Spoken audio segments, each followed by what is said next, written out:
Today, I have Tannaz here with me, and she is a relationship and manifestation coach with a podcast as well called Minutes on Growth. I'm really excited to have you here and to have this conversation with you. I think that relationships and manifestation is something that so many people are fascinated with, are dreaming of, have goals of. So I think it's really, a great conversation to have.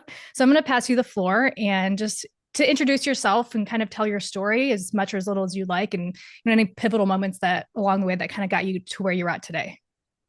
Yeah, thank you, Rochelle, for creating this space for this conversation. So my background actually was in dispute resolution law, and then I went into family mediation.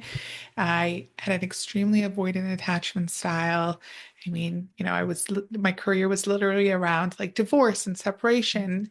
And as soon as I finished studying and I, kind of got into the workforce, I was like, I don't like how this feels on the inside of, people fighting over who gets a cup and, who gets this. And it's like, it can't be like, how can we start off as like so in love and, the honeymoon phase and there's just these butterflies. And then now we're, at this place where there's like resentment and sometimes even like contemptful behavior, like disgust in the parties. So I was like, this doesn't feel aligned with what I want to do with my life. It doesn't feel fulfilling. And so had, a little bit of that dark night, that awakening of the soul. And someone at the book club that I was running suggested, why don't we go into coaching? I was like, I didn't even know what that was at that time. That was like 2016, 17. I was like, I have no idea what that is. But, studied it, liked it, and then kind of niched down into relationships and then decided to take it a step further and go, get my third master's degree in counseling psychotherapy to kind of have more tools to be able to help clients cultivate and um, entertain, I would say, healthier relationships so that dynamics that feel safe and secure versus and how can we maintain that versus getting to a point where there's no return from it. Mhm. Yeah, that was going to be one of my questions was how you kind of got into like the relationship realm because, I think so many of us coaches have gone through something that's traumatic or like you said, dark night of the soul. We're kind of like figuring things out and then we discover it for ourselves, and then we're like, oh, let's share it with everybody.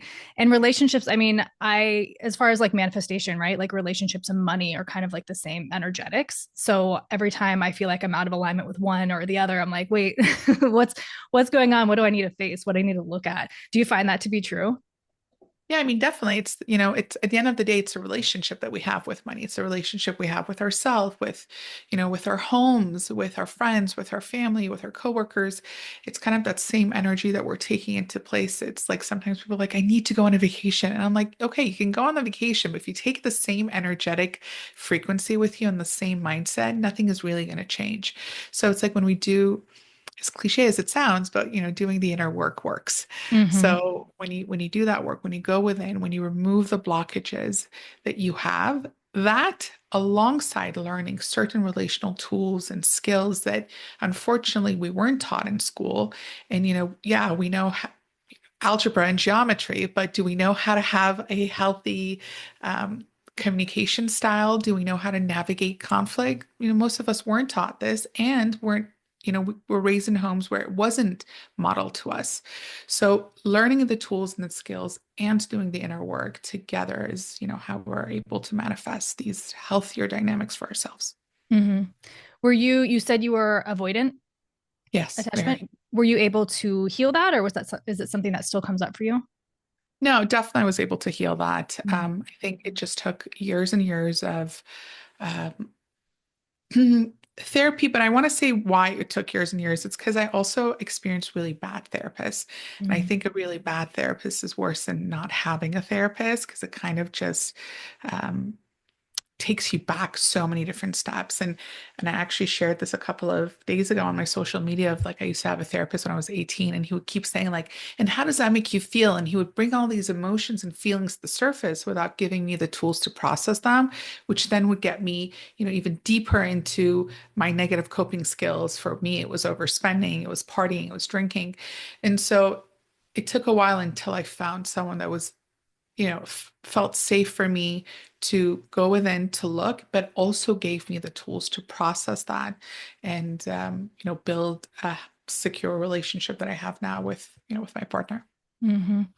Yeah, I went to therapy for years and I felt like there was two reasons why I kind of stopped, but one of them was, yeah, I just felt like I would be okay during the week or I felt like I made some progress and then I'd go into therapy and just would be back into all of the trauma where and then for like days it would take me to recover from that and I don't know if that was her line of questioning or just where I was at in life, but that was definitely hard to continue to go back to when you're trying to move forward and you just continually brought back to the past.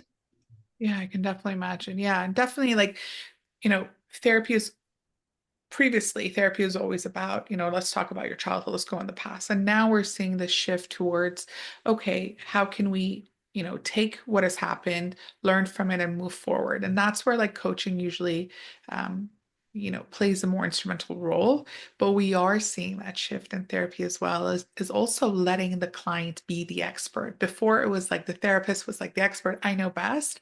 And now we're seeing a shift of no, the client's experience, let the client be the expert of their experience and kind of just be there as the rare view mirror, kind of giving them the support, the empowerment to move forward and to create a new story for themselves. So I'm excited for this new era of therapy, but yeah, many have had similar experiences, Yeah. myself.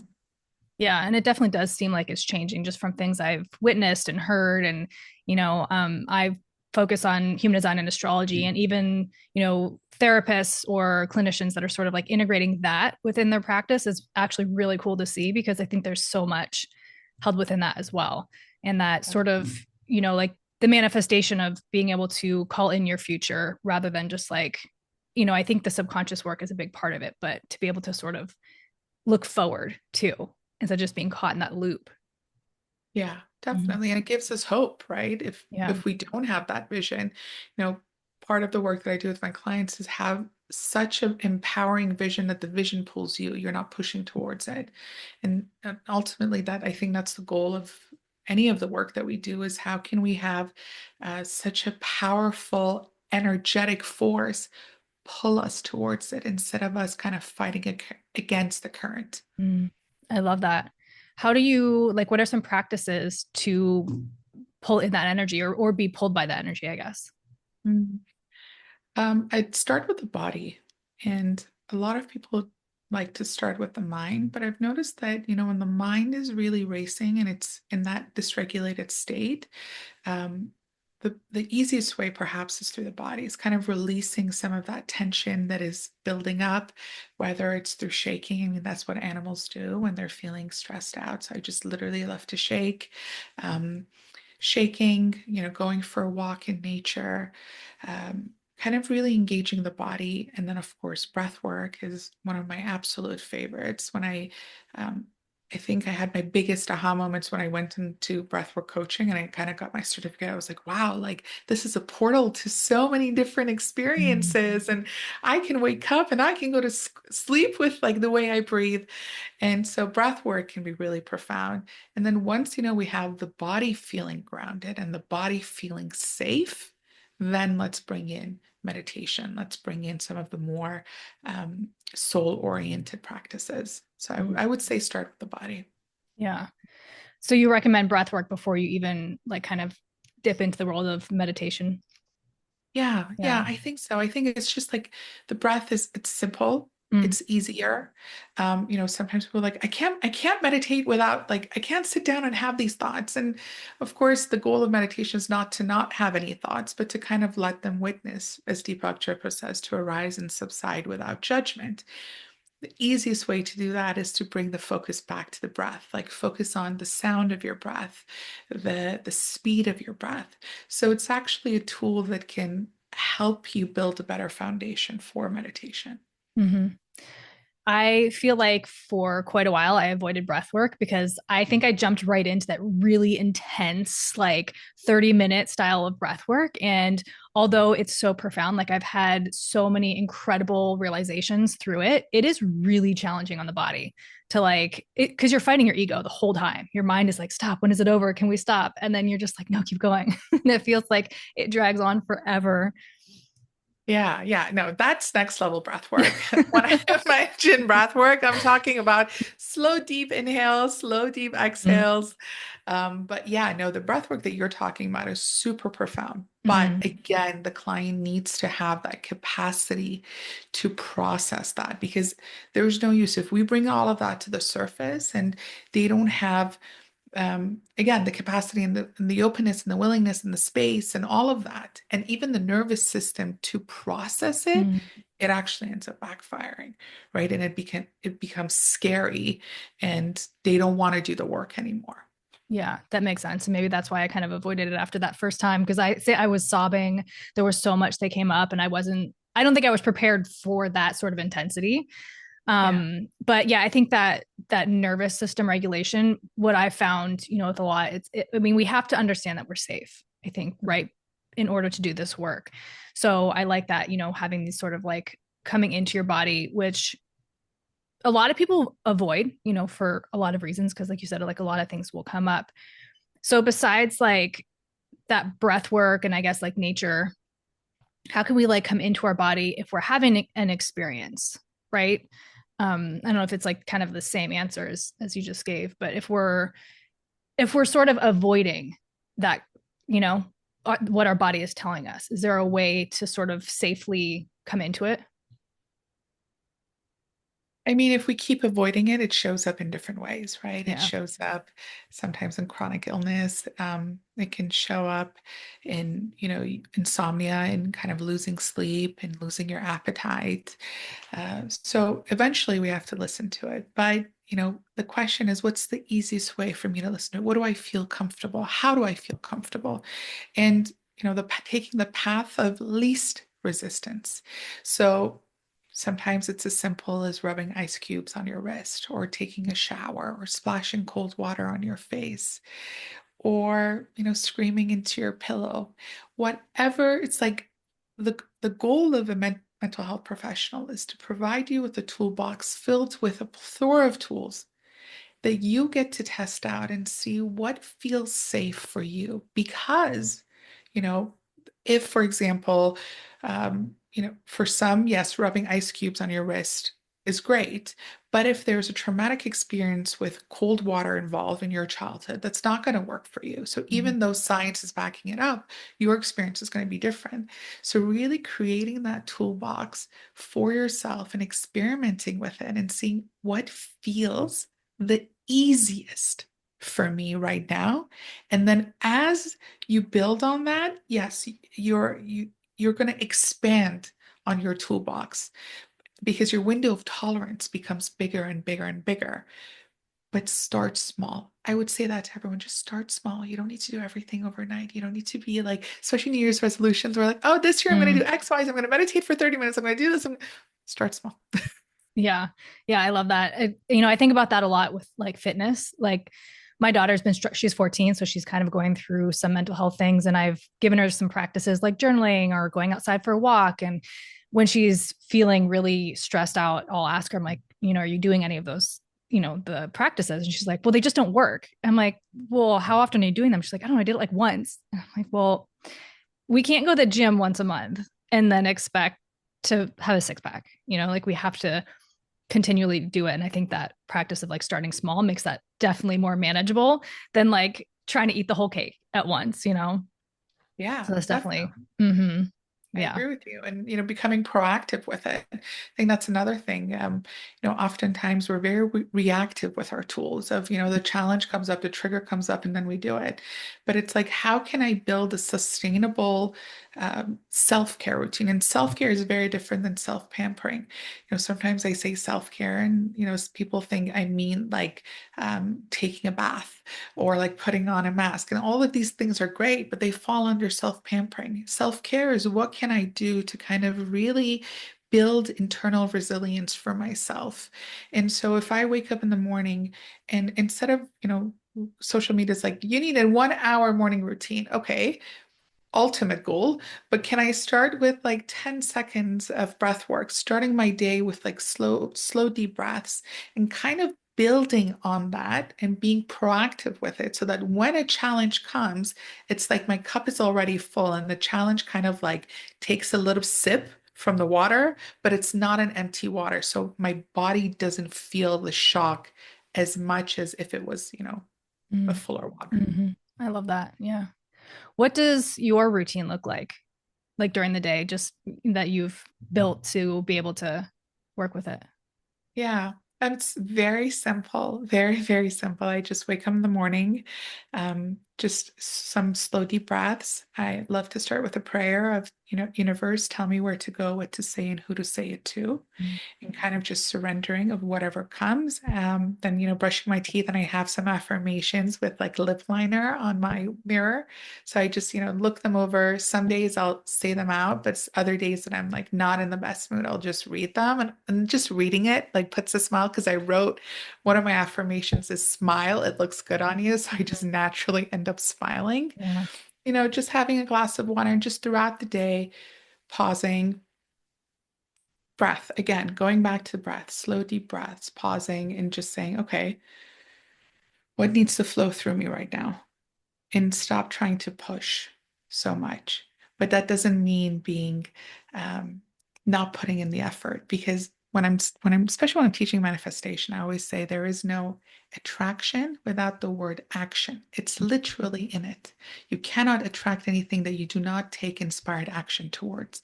So showing up to the best of your ability, whatever that looks like, and it's going to look different for especially for us women with our hormones, so it's going to look different, but at the end of the night, you can't really lie to yourself, going to bed and saying, "What did I do my best today?" If not, fine. Extend grace, extend compassion. Tomorrow I'll be better, I'll do better. So very simple, just in the morning and at night, just asking myself, did I show up to the best of my ability? Mm. I think that's a piece a lot of people miss in manifestation is the action, Hmm. because Oh, that took me a long while to realize, oh, I'm doing everything except taking action, because that's the hardest part, but it like brings the results like so much more quickly. It's like pulls it in. yeah, definitely. I remember when I first learned about manifestation, I was in grade like 11 and I read The Mm. Secret. And I was like, okay, so I was, I would sit down, think all these positive thoughts and visualize. And I'm like, something is like, am I not doing it right? And then I went and I studied actually like what the authors were saying. And of course, the book and the movie was like, a small version of it. Yeah. And they talk a lot about actions as well. So I was like, okay, so this is the missing part. And I guess it's not commercialized to talk about, but, really, um, our experience of reality, Michael B. Beckwith says, is based on our thoughts, our opinions, our beliefs, and our perceptions. First step, working on that, and then coming and saying, okay, what actions are in alignment with these new beliefs, thoughts, opinions, Hmm. perceptions, and Yeah. going from there. Yeah. I have like a little evening, like daily check in I do before I sleep. And one of the prompts or one of the questions that I always answer is like, did I take aligned action today? Just to see. Sometimes I don't, Mhm. and that's okay. And some days I do, and I'm like, oh yeah. But I really try. I think sometimes maybe like as we're starting the process, the like intention is a little bit harder to always set, if that makes sense. Like to wake up and be like, I'm going to be intentional today. I think probably because we're coming from a more reactionary, survival based place where it's just like, I'm just trying to get through the day, and I think the longer that we do it and instill those beliefs, then we can be more intentional. And then when there's a part of us that needs to react or take action, then we can kind of run it through our values and, all those things. But I mean, it is a process, I think, to get there. And some people get there a little bit faster, and maybe it's because they're more willing to take that action early on, I would Mhm. imagine. But yeah, sometimes it takes a while, and I think having grace throughout that process too is important. Yeah, definitely. And I think it's also important to realize that, a lot of us rely on motivation and motivation ebbs and flows. Based on our emotions, based on our feelings. Discipline, however, on the other hand, is, it's really what enables us to show up as our higher selves, but not discipline in army sense discipline. I love this concept that I'm actually writing a book on, soft discipline. Mm. So, you know, discipline with grace, discipline with compassion, discipline with how you'd act and show up with your best friend, and kind of taking that energy and bringing it to the self of how can, yes, I'm not in the mood right now to wake up, 5 minutes earlier than my alarm clock. But what would I tell my best friend? I'd be like, no, like let's try together. Like let's do this. Let's put a glass of water, or let's change our ringtone, our alarm to, a soothing sound of our favorite sound, whether it's like the ocean or birds chirping. Taking these small steps with grace, with softness, the yin and the yang, the feminine and the masculine energy, balancing them both so that I can be more intentional with my day to day. Mm-hmm. Yeah, I used to do, I can't remember what his name was. It was oh my gosh, I forgot what it's called. Pranic healing. And I Mhm. used to do like these meditations, but I remember one time during that, he was saying that, meditation in itself is a practice and a discipline because it's so easy to sit there and be like, oh, well, I hear the dog outside, or I got to go answer the door. I got to switch the laundry over. Right. And I think that it does take a practice of like not forcing, but yeah, disciplining your body to sit there. And I like that soft discipline where it's not so harsh, like you have to sit here, you have to do this, but it's also bringing in that feminine energy because, it is that balance of them. But I feel like for myself, when I learned or like when that concept kind of came up, then it changed my relationship with meditation a little bit where it was like, okay, I can feel the like pull and the want to move and things like that, but I'm going to sit here just for 5 more minutes, So it sort of shows me that my body has more control or my mind. I don't know either way, but Yeah. it's like you have control over it, and it's not just like the ego that's always like pulling you out of it. Yeah, and But, it's such an empowering statement, as you just said, right? That I get to choose. I get to mm, choose how I'm responding to life and how I'm showing up to life.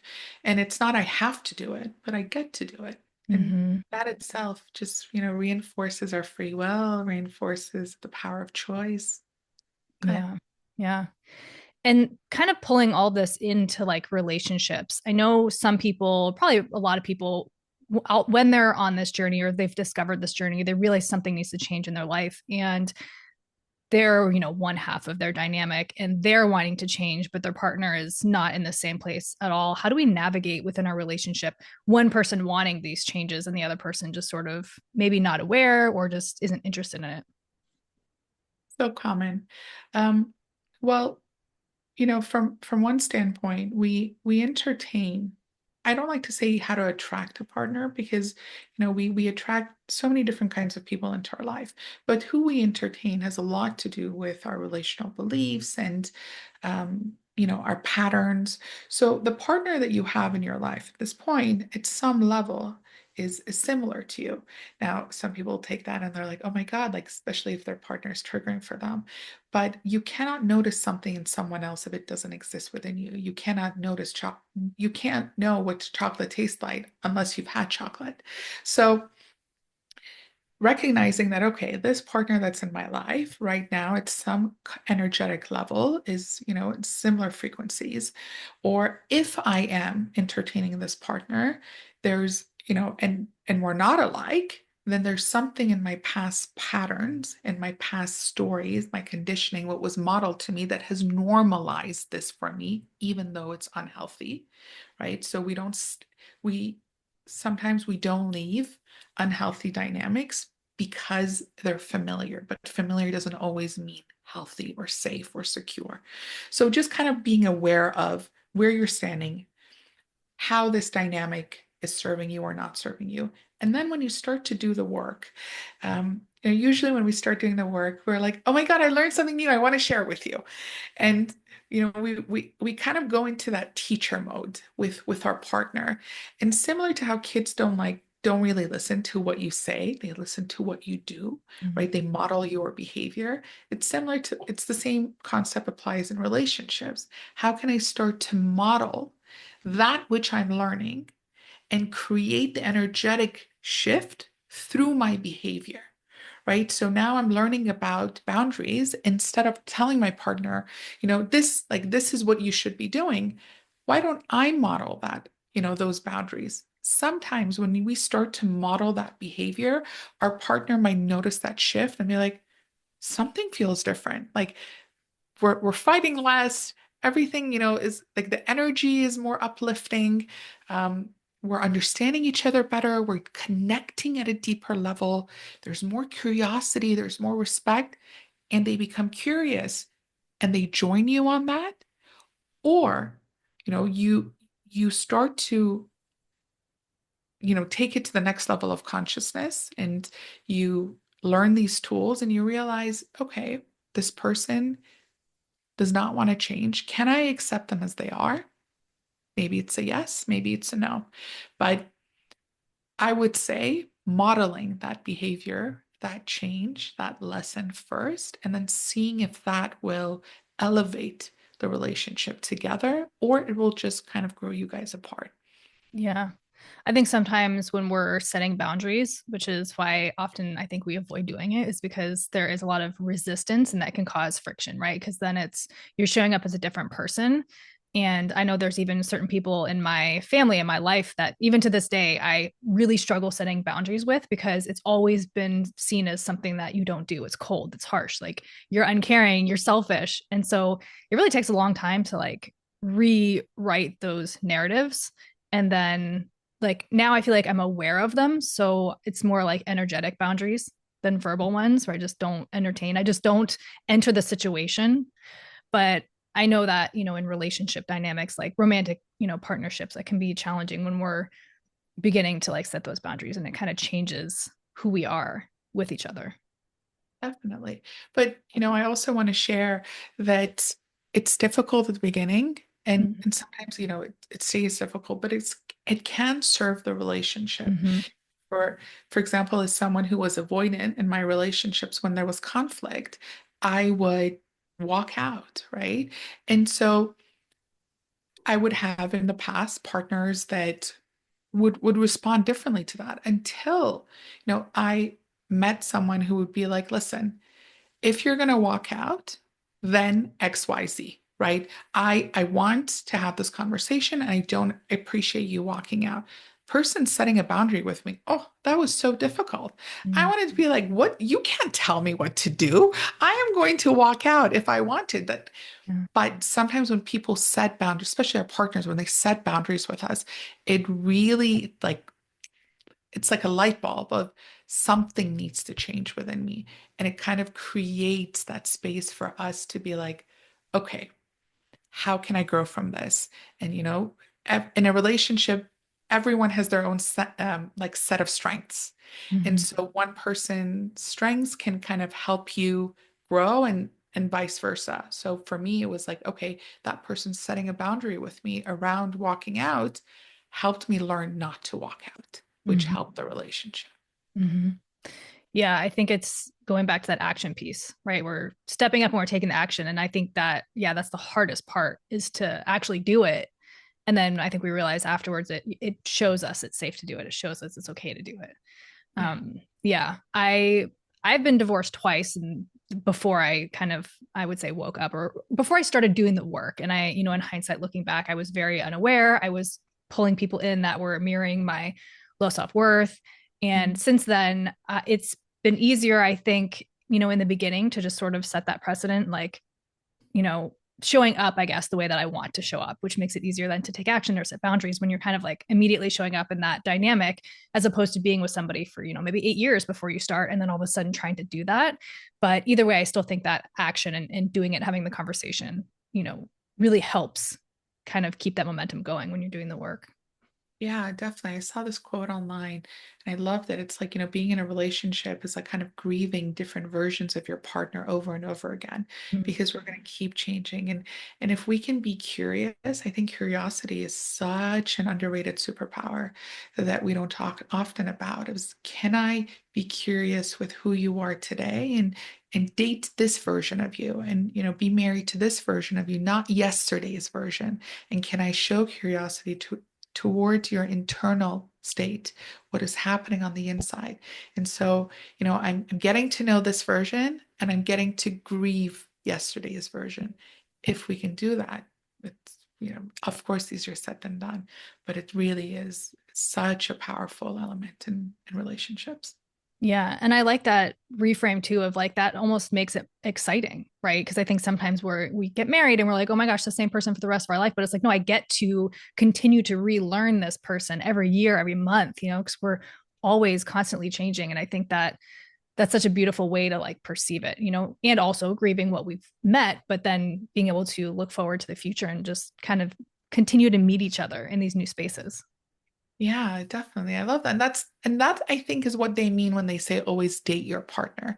It's Mm, like always be in that state of excitement, curiosity, and just openness and to learn from them. And um, again, it's not I have to be married. It's I get to be mm, married. I don't have to be dating. I get to be dating. yeah. And so if it's my choice and it's their choice, and how can we honor each other's choice and not take each other for granted? Um, yeah, it Yeah. can really help. When you met your current partner, were you starting this work? Were you already in the work? Like, how was that navigating that kind of in this space? So actually, my fiance was my best friend of 15 years. Mm, So he was with me throughout all of, my relationships. He'd met all of my previous partners. And I think when we decided to get together, I was at a place where I was like, okay, I know what baggage I bring into the relationship. I know because everyone has baggage, right? It's just it's like whose strength, choose a partner whose strengths you can admire and whose weaknesses you can tolerate. mm, And so, knowing him, I had known him for so long. And I think the timing was just we reached the point where we're like, okay, we are at a place where we have the capacity for each other's weaknesses, and we also have the capacity to celebrate each other's strengths. And so, and I also had this like understanding of what I wanted in a relationship, in a safe relationship, in a secure relation. My previous relationship was also safe and secure, but it's like, I guess, you either grow together or you grow apart. And so this new version of me had different desires than the previous version. And I guess these desires were so aligned with, my current fiance's so desires as well. yeah. The work has been going on since I would say started spirituality in '07, but started coaching in 2016, 17. But he's been around since 2010. I love that. I think that the foundation of like friendship is underrated in relationships because just being able to be with somebody and, enjoying their presence regardless of what happens or the expectation is beautiful. Was there always like sort of a spark between you guys, or was that something that you just sort of evolved into? No, like to be like the funny part is when we got together, everyone's like, "Oh my God, we knew it. Like we knew one day this is gonna happen." And we're like, "No, like I didn't feel that. I don't know if he felt it, but on my end, I Mm, didn't feel it. He was really my best friend. Like mm, best friend and like, the sense of, when you're kids and you go and you play out in the streets and you play like football mhm, together. That was really like our sense. Like we would play PlayStation and I would be like one of the boys for them. And so it wasn't like that until I think we were traveling as a group, and um, it just happened. It really just happened. And I think it was the universe's timing because, and the funny part is, and I love because the story of manifestation is like timing also. mhm, Um, it's like when the soul is ready. 2 years prior to us getting together, we had gone, it was his birthday. And it was this voice inside of me of like, maybe try to see if there's something there. I was, recently single. I was like, let me try it out. We went to dinner and, we had a bottle of wine and we came out and we're like, oh, should we go like hang out with our friends? And I was like, and there's like knowing of like, oh, we're gonna kiss tonight. Like this feeling is there. And the cops pull us over. Like 2 minutes into driving, they pull us over. They tow the car because he was speeding. mm. And I was just like, the universe's sign is it's not the Yeah, right. it said no. It's not the right. And so that was two That's years prior to amazing. it. Yeah. Had you like in your process made a manifestation list of like your partner? Uh, yes and no. So I had a list from my previous relationship. Hmm. And after that, I realized that sometimes the soul doesn't even know. Like the soul knows, the mind doesn't know what it Mm, wants, right? So sometimes the things that we write on the list are things that we've been conditioned to think we want, based on what our family thinks we want, they want for us based on what we see on social media, which right now is really like, so many people are like, oh, I want a partner who gives me extravagant gifts, takes me around the world, all these things that we're seeing on social media, which hmm again, there's nothing wrong with them, but the list is tends to be a very intellectual list. mm, And the soul, the a soul level relationship is quite different. So when it came after my last relationship ended, I really was like, universe, guide me. I trust, like, I trust that your vision for me is much bigger. um but also being conscious of, like, if I was going on a date and I noticed someone's values were misaligned, I was at that place in my life where it's like, I'm not Bob the Builder. I'm not going to fix people, right? I'm just going to accept them as they are. And if our values don't align on the first date, they're not going to align on the third date. mm. And so I was Uh, a little bit more strict with myself. Yeah, that's so powerful. I remember the first time I made a list, I called somebody in, I think like within the month that checked everything off of that list. But then I realized how many things weren't on that list that I actually really valued. I was like, wow, I can't live without those things. Like, you might be all of this, but like there's so much more that I need. And he was very dismissive, avoidant. And I'm fearful avoidant attachment style. So when I'm with somebody that's dismissive, I become like super anxious and like chaotic. And I'm like, oh my gosh. But the most recent person that I dated, I remember it's this is kind of to the second point that you said. I remember very early on in our relationship, he was very safe. The communication was great, but like value wise, we just didn't align. There were a lot of things, like, not that anything was wrong. I just didn't align with what he valued in life and the direction he wanted to go. I have 2 kids. He wants many kids. I don't want any more. So it was kind of like early on. And I remember bringing that up to him, and he's like, no, like, we'll always like talk about things and this, that. And it was something that always stuck with me. And I always like kind of came back to, I was like, but our values don't align. Like, everything else is great, but how can we build a life where we don't align on those core pieces of who we are? And so I think that's really important. I think sometimes we might get a lot of what we're looking for, but if that piece isn't there, then it's really, how can you build on that, you know?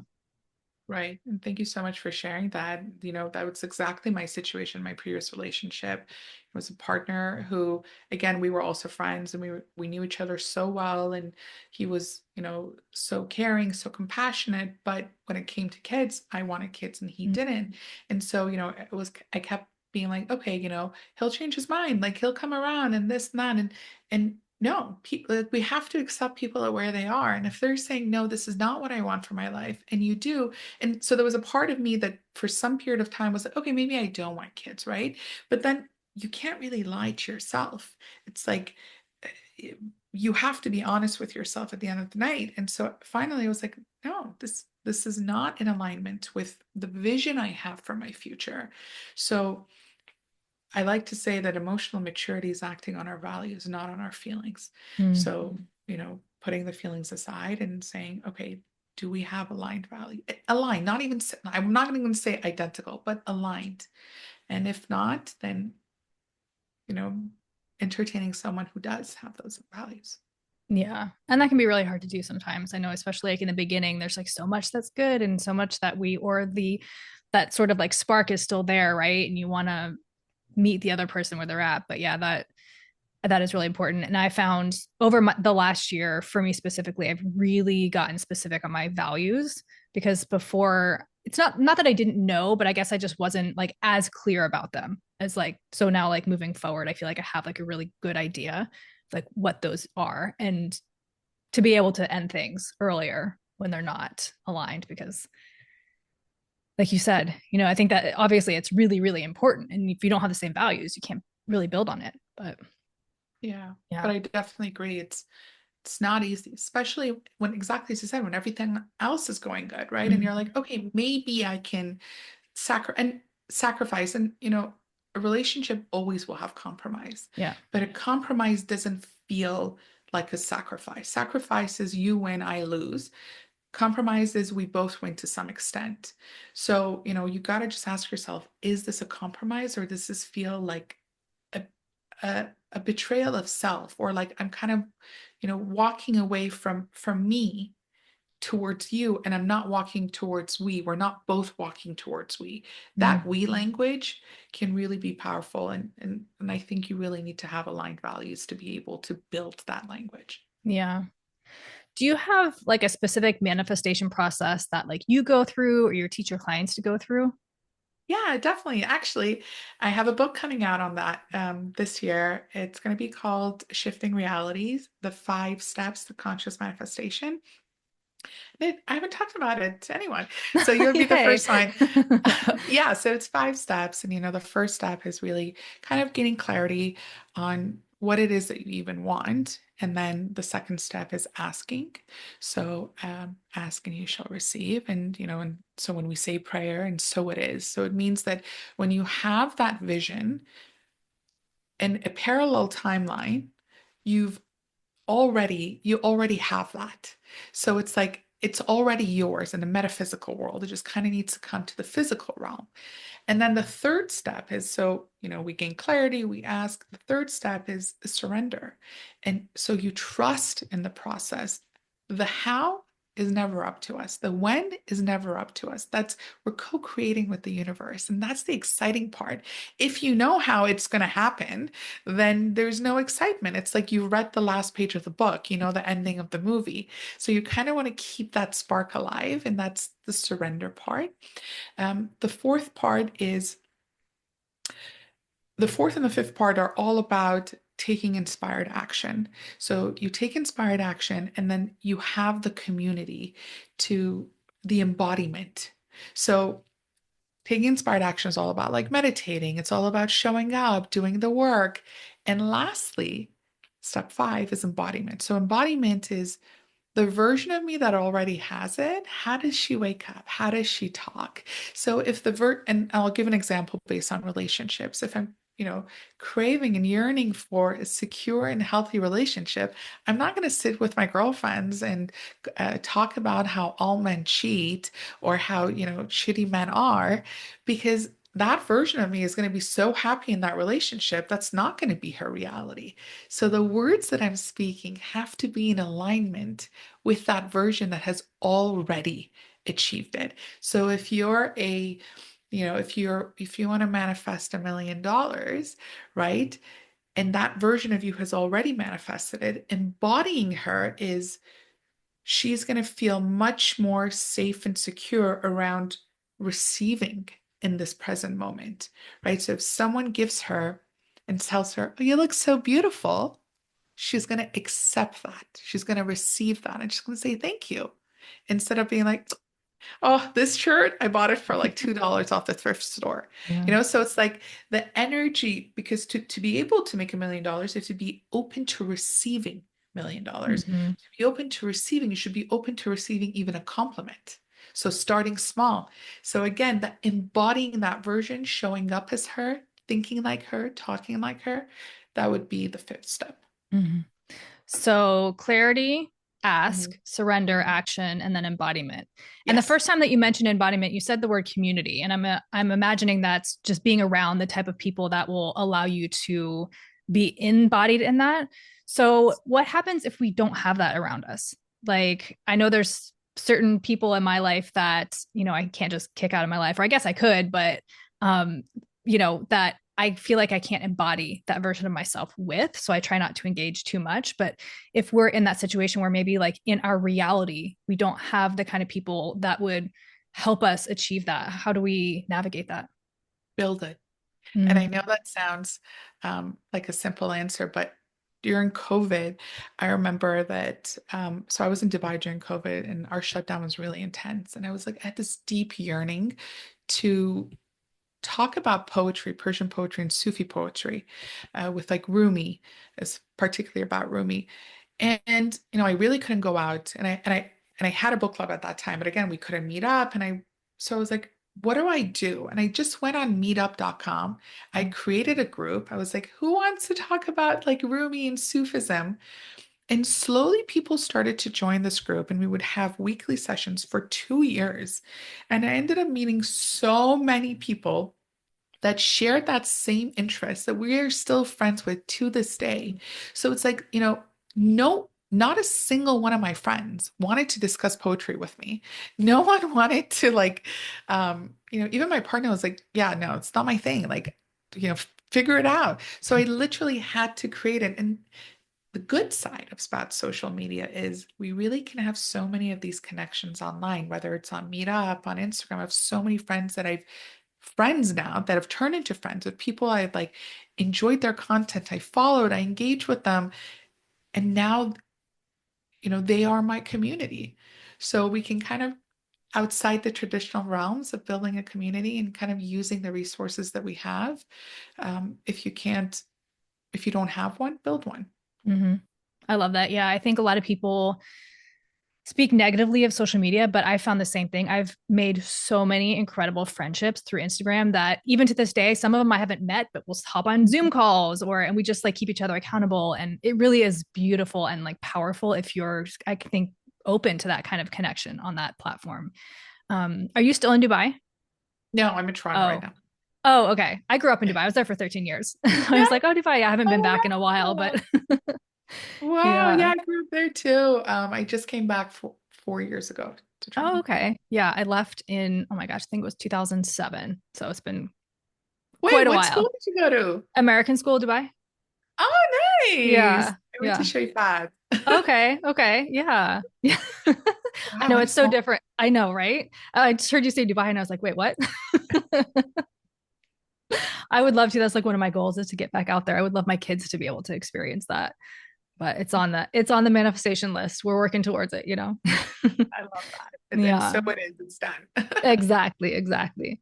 So, I mean, I guess in sort of like wrapping up, because I think we've covered a lot here. How or what tips or what do you wish people knew about these practices or manifestation or just like being in relationship in general? Oof. Okay. Relationships, I would say really invest in learning relational tools and skills. When you know better, you do better. So one of my awakenings in relationships was, I looked upon all the relationships that weren't successful, and I realized the only constant between them all was me. Mm. So, and that's, I have full control over that. I have full control over going within, working on my relational patterns, my beliefs, how I'm showing up, how I can be better, and really doing the work. And because, a lot of research is showing that the quality of our life is heavily dependent on the quality of our relationships. So it's an investment it's the best investment you can make is kind of really learning how to be a better partner. It's a skill. I really think it's a science, and you can definitely master it with time and with actually experience in doing it. So that's for relationships. With everything else, it's a lot of unlearning. I love to use the analogy of you're born and you're like this beautiful painting of gold light, like radiating. But then over the years, there's like these labels that are put on you if you're not good enough, you're not smart enough, you're not pretty enough, and all these limitations. And so, the journey within is kind of becoming aware of all these sticky notes that have blocked the light, slowly removing them and going home. Because everything that we talk about in manifestation and in spirituality, it's all innate wisdom that exists within everyone. It just needs to be reminded. So a good guide, teacher, mentor, coach, therapist, whatever, whoever you work with, their goal is to empower you to recognize the truth that lies already within you. So I would say, going home within, removing those barriers. But when it comes to relationships, I think skills and tools really, um, we can't overlook them. Mm. Yeah.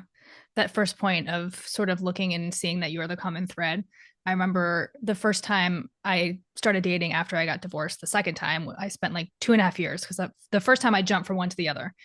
And then the second time I was like, I have to figure myself out before I even put myself into relationships. And the very first question, like that person asked me, well, we were talking about our history. And he was like, do you think that the common thread is you? I was like, absolutely. I have enough awareness now. I know that I was a thing, but like that coming inside, and yeah, it's so true. And it's hard to look at yourself and be like, wow, I've had a string of toxic relationships. Maybe I'm the toxic one. It's so hard. Oh. Like we Mm-hmm. really need to create space for this if it's Yeah. really hard. It's not easy work. And because if it was easy work, everyone would be doing it, Mm, right? yeah. But it's like everyone's like, okay, but like, can you be the good one? And like, and like so we make this work. Yeah. I mean, honestly, I've thought about that. I'm like, sometimes it really is like easier to be the victim, right? And to Oh just yeah. be in ignorance. And sometimes there are days where I'm so struggling to like stay in the work and with the awareness. And sometimes I just want to like bang my head against the wall. I'm like, it was so much easier when I was like 20 and I just went out and got drunk and did stupid things, like, but I know this is my journey and I value, and it's such a beautiful process. But there are some moments where I'm like, it would just be so much easier to throw all the blame on you and just walk away. Oh, 100%. Yeah. 100%. Blaming is so much easier Yeah. than taking accountability. But I Mm-hmm. just remember one thing, and I want to share this. My mom taught me many, many years ago. She's been studying spirituality her whole life, and she said, when you point one finger to someone, you're pointing three to yourself. And I Mm, remember as a kid, I was like, oh, like what is she saying? Like it makes no sense. But when I grew up and I got into the work, I'm like, that's what she meant of, yeah. you can blame someone, but ultimately it's the Yeah. self. Yeah. I got chills. Has spirituality always been part of your life then, if your mom was very much in it? Yeah. Yeah, yeah, very much so. But I didn't really get into it until I had like I like to call it like a life quake where like your whole Mm-hmm. life goes upside down at the age of let's say like 20. And that's when I did a deep dive in. And Dr. Wayne Dyer, bless his soul, was, like, the guide that I connected with the most. And then we went to, Deepak Chopra, Dr. Joe Dispenza, all of them. But so you got to break open to break through. Yeah. And Rumi says the wound is where the light enters you. So if anyone here is listening and is going through a hard time, just trust that that wound that is cracking your heart open is actually what's going to allow the light to come in. It's a great opportunity for the light to come in and for you to rebuild and elevate the level of consciousness. That's beautiful. My final question. Are you familiar, and also are you okay with sharing your human design or astrology? So I'm not really good into it. Like I don't Mm, know much about it, but I do know that I'm a projector. okay, That's I what. was gonna say I don't know what it is about you. Projectors just have this really like soft energy. I don't know how to explain it, but I was thinking that halfway through. I was like, I bet she's a Yeah. projector. Yeah, Yeah. it's I'd beautiful. love Yeah, to know more about it, but I'm a yeah. projector. Projectors are just like, do you know the basics? No, No, nothing. no. You just know. Do you know anything else? Like you're like is it like 2-4 projector, emotional projector, splenic? No, just projector. No. Yeah. So projectors are really here, like you're really here to guide and to lead people. And to do that, your aura is very focused and penetrating. So, like when you're with somebody, you're really getting to know them, right? Because the goal of a projector so generators are about 70% of the population, right? We have this defined sacral, this like life force, workforce energy. And so the goal of a projector is to really witness and know the generator to know what they would be best at. So it's very much about like, if you met me, you would just observe me sort of and ask questions or like get to know. And then you would know the things that light me up and excite me and keep my generate my sacral running. Because, generators, there's so many of us, we're building the world. We're kind of running the world, not in that sense of like, I'm running the world, but like if we're not on purpose and if we're not lit up by what we're doing, then you have a society that's burnt out, tired, frustrated, which, look around, that's kind of accurate, right? And so the beautiful thing about projectors is your aura is naturally going to draw in the generators. And so you're energetically, you want to be recognized for what you see and what you know. Sometimes generators can give like unsolicited, or not generators, sometimes projectors can give like unsolicited advice. And it literally is the best advice because but sometimes there's so much resistance when it's not invited.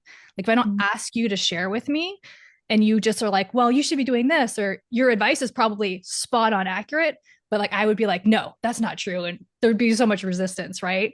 So it's like, I think the practice of being a projector is really learning to like get that invitation and how you can draw it out from people. Cause sometimes I feel like it's frustrating to hear like, you have to wait for an invitation from people. but it's like, I think there are leading ways that you can do it, right? Like you'll get in tune with somebody's energetics or ask leading questions like, do you want my advice today? Or do you want to, and like, do you want to invite me to share what I see or, things like that. And then you'll get that invitation. And then it's just like things become more seamless. But yeah, I love projectors. You're kind of like the managers, I guess, of like the human design world, right? Where you're sort of like just watching and observing, and then you just really get to know people and help them like guide their energy. Wow, I love that. Love Does that. it Thank feel you so much for accurate? sharing. Yeah. I'd love to know more. Yeah, definitely. I mean, I follow Jenna Zoe. Mm, I love her, and she has the human design app, and I'm like, I hmm. have to read her book. But Yeah. she's also a projector. So as you were Yeah. speaking of like her energy, I was like, oh, like I could see that. That's Hmm. interesting. Human design is such an interesting It concept. really is. Yeah. That's where like so I started in health and fitness, but I've found that I fuse that with like human design. So it's very much about embodiment, which I think is a huge piece to it, right? If we're not in tune with our body, if we're not healthy, if we're not, we can't understand the messages our body is telling us, right? Which then empower us through manifestation or relationships to know that we need to set a boundary. If we're not hearing it, if we're not in tune with it, right? So I really like that lens of like moving through human design because it sort of gives us like this step by step process of like how to come back to ourselves. So I don't know, it's just a beautiful thing. But I love it. It excites me so much to talk about it and share about it. So I love that. Thank you yeah. for sharing. Yeah, of course. Well, thank you for coming on the podcast and sharing everything with the audience. Is there anything that you're working on that you want to share, and how can they find you?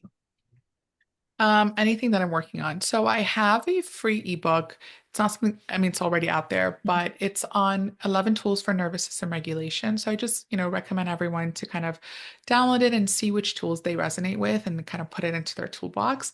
What I am working on is, my book Shifting Reality is going to be out this year, on conscious manifestation. It really is a compilation of all the work and the research and I'm a teacher archetype, so my whole goal is to simplify complex concepts. So that's coming out, and you can find me at anywhere and everywhere on at Minutes on Growth. So Minutes on Growth on Instagram, Facebook, website, podcast, everything. And I have tons and tons of content on social media. So on relationships and how to build healthier relationships with yourself and with the people around you. So definitely check out the free content. Beautiful. And I'll have everything linked in the show notes. So Yeah, thank you thank so you. much. Thank you.